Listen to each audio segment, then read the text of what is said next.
La bonne info, c'est à la bonne heure sur GTV. Bonsoir à toutes et à tous et bienvenue dans cette édition du mercredi 12 mai 2024 dont voici les titres. Entrée du Sénégal dans le club des pays producteurs d'hydrocarbures, Woodside a procédé à la première extraction de pétrole du champ de Sangomar. Une nouvelle très bien accueillie par les Sénégalais, leur réaction dans cette édition. La transformation sociétale de technologie impacte sur la fonction des ressources humaines. C'est le thème choisi par l'Association sénégalaise des professionnels des ressources humaines pour fêter leurs 50 ans d'existence. Ses membres ont tenu un point de presse pour le lancement de cet événement. Conflit israélo-palestinien, le député Guy Marius Sagna invite le Sénégal à se solidariser avec le peuple palestinien et invite au boycott des entreprises israéliennes. C'était à l'occasion d'une conférence de presse organisée par la coalition sénégalaise pour la cause palestinienne et l'ensemble des organisations et mouvements de solidarité avec le peuple palestinien. C'était là les titres, le développement c'est juste après ceci.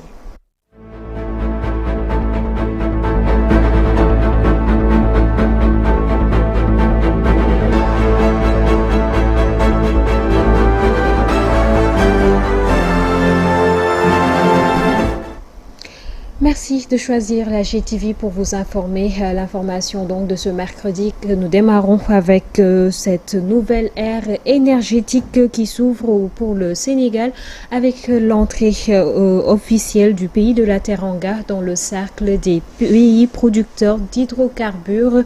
Woodside, opérateur de la co-entreprise Rufisque Offshore, Sangomar Offshore et Sangomar Offshore Profond, a annoncé la réalisation sécurisée de la production du premier baril de pétrole du champ Sangomar situé au large du Sénégal. Ce projet représente le premier développement pétrolier offshore du pays, une chose qui a ravi la plupart des Sénégalais, en tout cas ceux rencontrés dans ce reportage de Mansour Diassé. Le Sénégal a produit son premier baril de pétrole le 11 juin 2024 selon Woodside Energy au grand bonheur de la plupart des Sénégalais. Cependant, il faut éviter le syndrome de la malédiction du pétrole saoudienne, certes. Le pétrole, il y a deux dimensions, il y a la bénédiction, il y a la malédiction. Et je pense qu'avant tout, il faut donc régler les questions sécuritaires parce qu'on a remarqué que les pays, en tout cas, qui ont en général cette chance d'avoir le pétrole, j'espère qu'on a remarqué que la violence est là-bas. On a remarqué aussi qu'il y a des jeux géopolitiques et surtout les enjeux par rapport à ça. Donc j'espère que le Sénégal, en tant que nation jeune, mais j'espère que la maturité doit tourner autour de la sécurité d'abord. Cette exploitation peut et doit être un coup de pouce pour notre économie et permettre aux jeunes de trouver du travail. Le pétrole, comme nous faisons,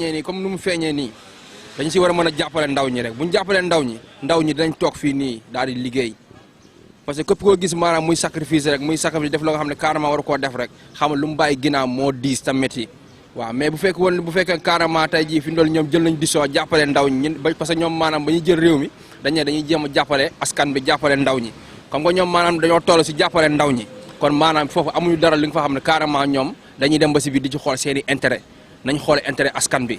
L'exploitation du pétrole pourrait avoir des répercussions positives sur le panier de la ménagère si les retombées sont utilisées en bon escient. En tout cas les priorités et l'urgence. J'espère que cette maturité manque au Sénégal, mais à condition que l'État réconcilie en tout cas les acteurs, surtout en interrogeant et en demandant en tout cas aux experts, aux sachants, parce que le pétrole est un atout potentiel, une ressource naturelle vraiment qui peut apporter en tout cas à la croissance économique de ce pays.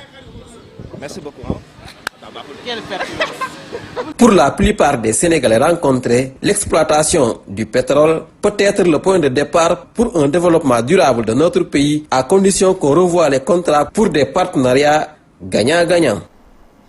L'association sénégalaise des professionnels des ressources humaines a organisé ce 12 juin un point de presse pour le lancement de ses 50 années d'existence.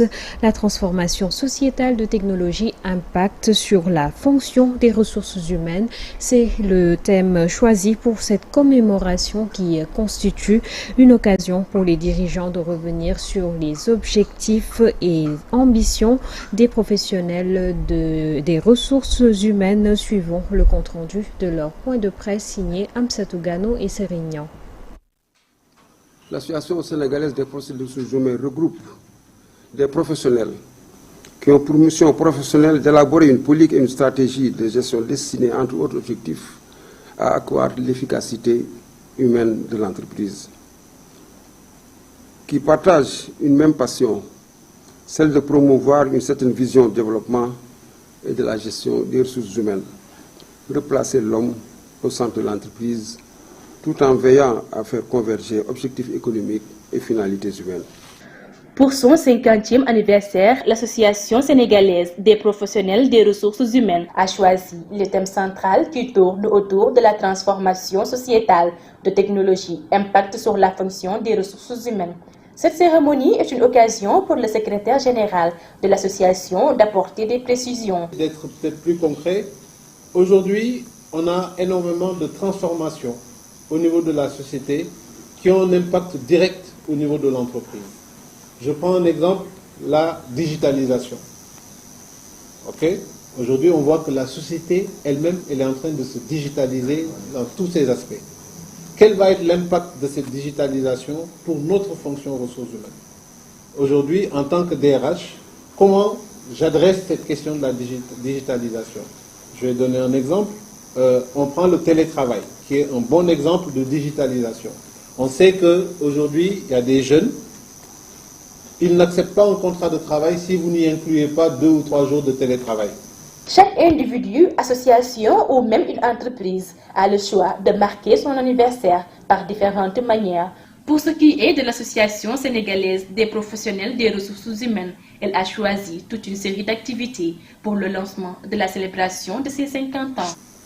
Nous allons également, alors cette journée de collecte de sang aura lieu au mois d'octobre. La journée de reboisement, ce sera pour le mois d'août. Une randonnée pédestre qui aura lieu au mois de décembre. L'idée étant également de réunir tous nos partenaires, de réunir toutes les personnes de bonne volonté pour que nous puissions faire une marche et montrer l'importance du sport dans les questions de bien-être. UNACOIS Yessal et la Chambre de commerce Chine-Afrique de Yiwu ont organisé une journée de partenariat ce mercredi. Le Sénégal et la Chine entretiennent désormais une collaboration très fructueuse, positionnant ainsi la Chine comme principal investisseur et deuxième partenaire commercial de notre pays. 39 chefs d'entreprise qui s'activent dans différents domaines, notamment dans le secteur du pétrole, de l'électricité, de l'électronique, de l'énergie solaire, entre autres, ont participé à cette rencontre. Nous vous proposons un compte rendu. Je suis venu aujourd'hui avec une délégation composée de 39 hommes d'affaires sous la direction du président ici présent, M. Jusson, qui est natif de la ville de Yiwu. Yiwu, je pense que vous en avez entendu parler, c'est la ville qui abrite le plus grand marché du monde. Donc c'est un réel intérêt pour le secteur privé sénégalais.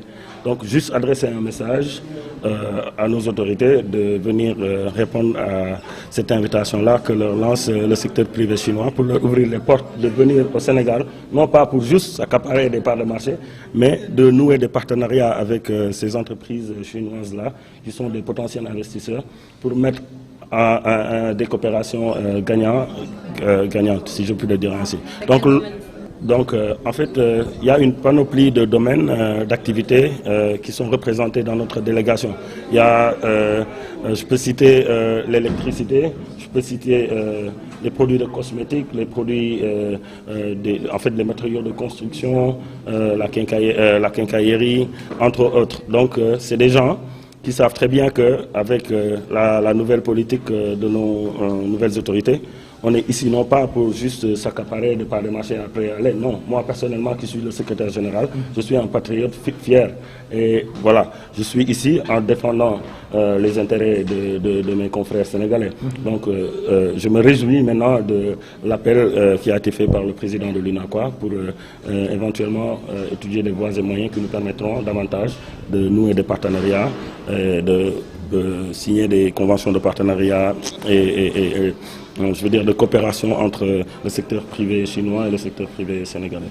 Donc en gros, c'était ça qu'on voulait dire, ce message-là, et j'espère que les autorités vont bien accepter notre invitation de nous créer cette plateforme-là, que nous puissions davantage avoir ces rencontres en B2B pour pouvoir développer le secteur, aussi bien le secteur sénégalais, aussi bien que le secteur privé chinois.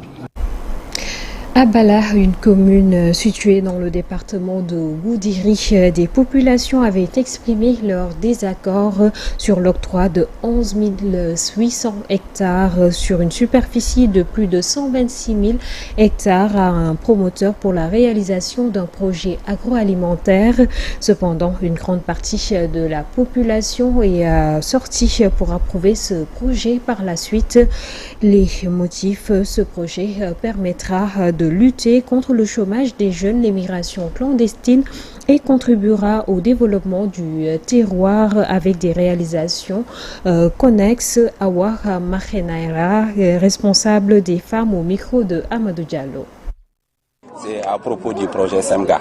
Il y a une minorité de la population qui s'est opposée. Donc vraiment, et nous trouvons que c'est pas logique parce que le projet, le promoteur, il est venu avec plein de projets. Il nous a déjà présenté une convention et regroupe beaucoup de choses, surtout du côté de la jeunesse, qu'ils sont prêts à construire un terrain synthétique pour la jeunesse de la commune de Bala. Donc pour les étudiants, ils sont prêts aussi à financer annuellement les étudiants à hauteur de 5 millions par an. Ils sont prêts aussi à donner annuellement et par poste de santé une ambulance pour les 3 postes de santé de Bala, Koucha et Djara. Donc ils sont prêts aussi à nous faire un forage. Les femmes aussi, ils sont prêts aussi à financer les femmes à hauteur de 15 millions pour un développement. Nous adhérons à 200% pour le projet. Parce que hier seulement, nous avons un parent. Il y a un village qui est là à 22 km, 23 km. Il y a un poste qui est resté dans la mer à Mauritanie. Voulant franchir la mer pour aller pour aller en Espagne. Si le projet vient, c'est pour essayer de bloquer cette immigration clandestine. Parce qu'elle a ravagé. Vous voyez, nous perdons combien de jeunes? Des jeunes de 18 ans, 20 ans. Nous les perdons comme ça parce qu'il n'y a pas de travail. Et c'est le promoteur, il amène un projet pour faire travailler des gens. Là, vraiment, on est pour. Parce que le promoteur, il nous fait savoir qu'il va cultiver du riz. Il va faire du canne à sucre. Sur cet élément, Mara Sissoko au micro de Amadou Diallo que nous remercions.